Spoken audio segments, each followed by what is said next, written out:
Bonjour tout le monde, ici Shadow Dragon pour une nouvelle vidéo sur Path of Exile. On a passé la fin de semaine à jouer à la nouvelle ligue de Hunt of the Dawn. Et je voudrais vous faire un petit retour sur mon expérience après toute cette fin de semaine et lundi, bien entendu. Donc si vous regardez cette vidéo, on est mardi déjà. Donc déjà, j'ai débuté comme sensiblement toute la majorité des gens.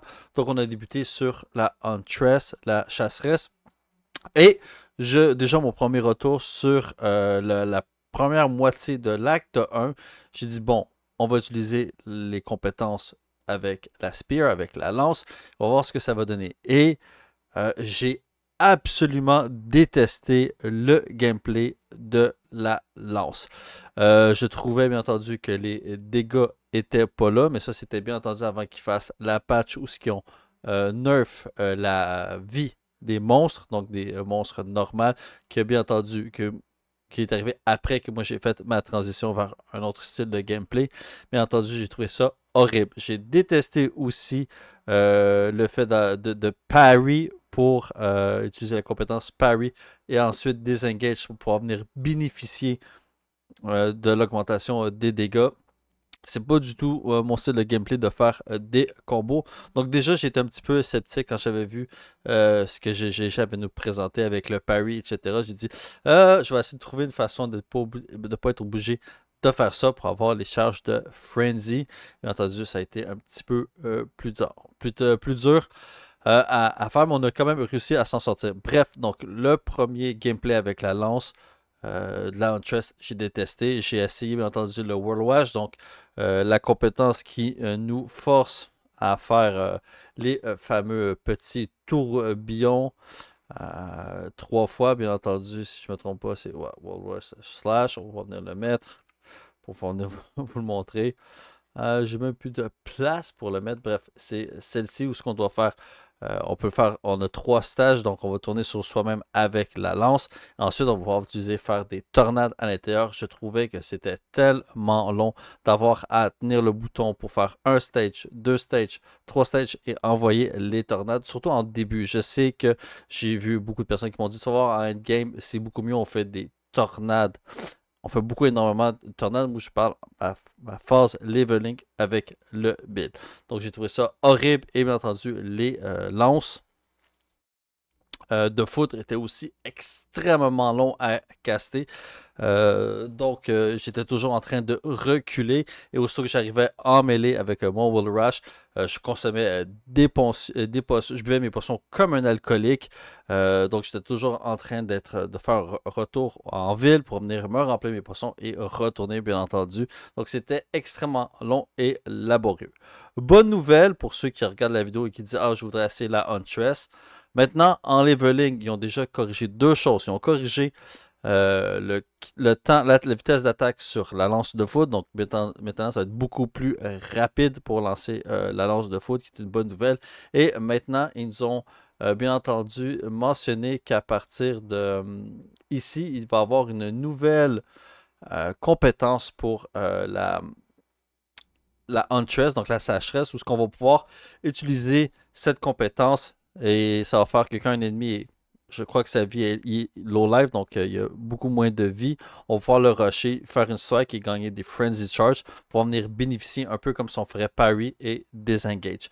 Donc bien entendu, je crois que GGG se sont rendu compte qu'ils avaient loupé un peu la cible avec la compétence parry disengage parce qu'il y a beaucoup de joueurs qui ont dit que c'est horrible comme style de gameplay. Donc, ils ont corrigé ça, bien entendu, aussi l'attaque speed sur la foudre qui était aussi horrible. Donc, bonne nouvelle pour ceux qui veulent l'essayer. Maintenant, c'est corrigé. Donc, moi, rapidement, je me suis dirigé vers Arbalète et à partir du moment où j'ai pris Arbalète, j'ai roulé sur le jeu avec maximum, de temps en temps, une dead sur un gros boss. Et bien entendu, on revenait directement dans le fight et on le passait. Donc, j'ai aucune misère pour le reste de la campagne.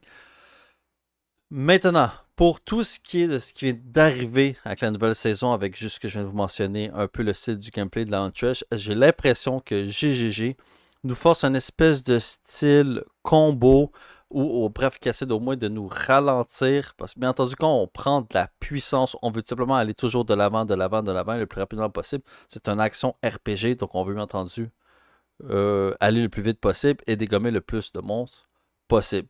Et avec exemple, les malédictions avec le temps de délai, le style de combo avec la Huntress en début, avec le parry disengage, je trouve qu'on va faire des combos. Je trouve ça, j'ai pas trop aimé cette direction que GGG prenait et j'ai bien hâte de voir comment qu'on va faire pour le endgame avec ce style de gameplay là. Bien entendu, GGG, Jonathan de GGG avait mentionné dans une entrevue qu'il ne voulait pas qu'on soit capable de one-shot un Pinnacle boss, donc les boss de fin de partie. Et bien entendu, qu'il ne voulait pas non plus qu'on les one-shot. Ils veulent en fait, ils ont dit, on veut pas que vous le fassiez, que ce soit trop accessible, on veut que vous soyez capable d'y arriver, mais que vous devriez le mériter avec simplement l'équipement qu'on a sur le dos. Mais même avec de l'équipement, je suis rendu en endgame et je me demande bien entendu comment on va arriver à faire ces gros boss-là aussi bien qu'on le faisait avant. C'est quand même plus dur un tout petit peu cette saison-ci comparé aux autres, bien entendu avec le nerf et les modifications qu'ils ont apportées.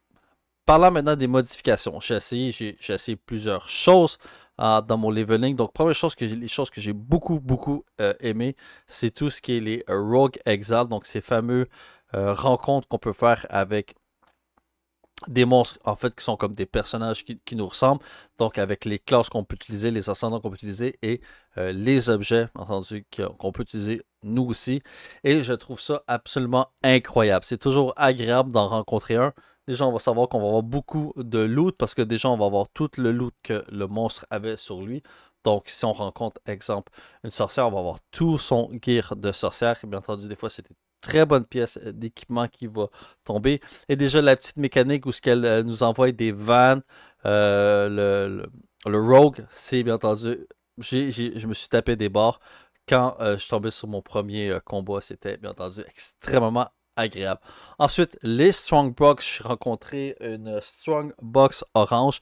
Et bien entendu, c'était aussi très très fun. Elle m'a donné mes premiers Ruby et Gerald. Donc, je me suis empressé bien entendu de mettre en vente.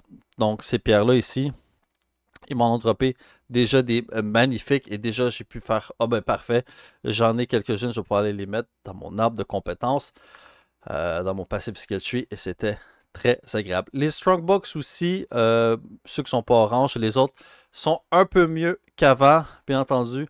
Je trouve qu'il manque encore des ennemis, mais on a avancé on a fait un pas dans la bonne direction. Je crois que GGG doit continuer à améliorer un tout petit peu la mécanique des Strong Box. Ensuite, les fées ou les whips, c'est ces fameux spirits qu'on va rencontrer sur une map qu'il va falloir qu'on suive pour qu'ils nous rendent jusqu'à un monstre, bien entendu, qui vont venir buff ces ennemis-là et bien entendu donner une compétence autre de plus aux élites. Je l'ai trouvé aussi fort agréable. Exemple, une fois que j'ai vu un monstre qui s'est transformé en Docteur Octopus avec des tentacules bleus, bien entendu, j'étais surpris, agréablement surpris de voir la mécanique. On se demande tout le temps un peu ce qu'il va faire la première fois qu'on les rencontre. La deuxième, troisième fois, on commence à les connaître. Il y en a qui font apparaître des ours, etc. Je trouve que la mécanique, elle est très cool. Pour ceux qui vont jouer en hardcore, je crois que avec tous les ennemis qui sont autour, à ce moment-là, ça pourrait venir vous faire peur. Et bien entendu, le loot, par exemple, le loot qui drop n'est pas au rendez-vous. Des fois, je tue un élite, puis c'est comme, où est ma récompense? J'ai pas eu l'impression d'avoir de récompense. Donc, je crois que, bien entendu, GGG pourrait venir à améliorer le loot à ce niveau-ci. Ensuite, pour ce qui est des les fameuses nouvelles currency qu'on a ici, fort agréable qu'on a plusieurs de niveaux. Il drop beaucoup plus. Donc, c'est le fun. Maintenant, en plus, on peut venir les recombiner. Mais en parlant de recombiner, vous savez, quand vous en avez plusieurs, vous les mettez dans un coffre. Ils se stack. Là, comme voyez-vous ici, j'en ai 3. Il m'en faut 3 pour le reforger. Donc, moi, par réflexe, j'ai fait. Là, j'ai fait. Hein? Je pensais qu'elle a, comme voyez-vous, qu'elle allait en dropper un, que j'allais pouvoir en dropper un ou en dropper un, ou qu'il allait m'en rester 2, puis j'allais pouvoir faire la suite. Non, ce qu'il faut faire, c'est ça.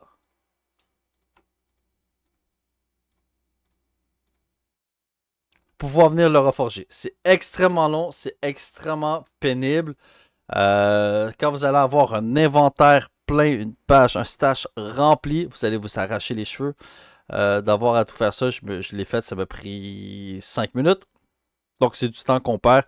J'espère que GGG vont le régler puis comprendre que si on a, exemple, un gros stack et qu'on en dépose un, qu'ils en mettent un puis qu'ils nous en laissent deux, qu'on peut en déposer un, il nous en reste un pour le dépose. Donc comme ça serait plus simple. On pourrait juste faire, à ce moment-là, arriver et faire, j'en dépose un, il m'en reste un, je le dépose ici, il m'en reste un, je le dépose ici.